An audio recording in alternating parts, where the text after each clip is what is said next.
So it's the worst time for us in 40 years, where we have a lot of hunger and a lot of starvation. And earlier this year, 3,000 people in this neighbourhood had their houses demolished. Wow. So they lost their house and they lost their job. And then after that we had floods, which took another few hundred houses. And then we had fires, which took another 200 houses. So we have a lot of people who've lost the house, lost their possessions, lost their job.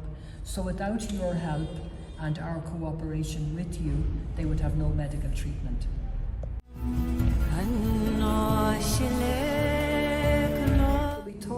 We thought this work was temporary, and we built everything temporary, semi-permanent, because we didn't think it's going to be needed for a long time. But now, after 40 years, it's even worse than it was when we began. The economic condition. Now in Kenya, things were very good sometimes when we had a very good president. There was 5 or 6 years where the poverty went down, and we thought our work is not needed, but now the poverty has become worse and worse the last 10 or 15 years. Until now, it's at the deepest level in my 40 years.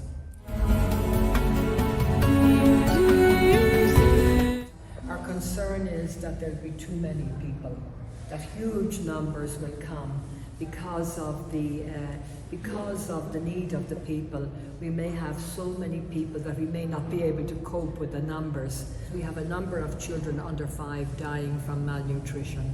So to have the medical treatment and have some food for them, it's very important.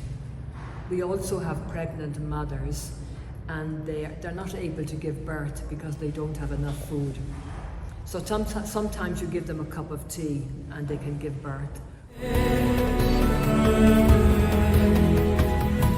I find when you try to take care of that person who is in a terrible state and needs the treatment urgently, even though you've no money, you try, and then the money comes from somewhere. Yes. And in a way, you think you came, you think you found us by word of mouth, but actually somehow we're brought together by God or whoever. We're brought together because of the great need that's there.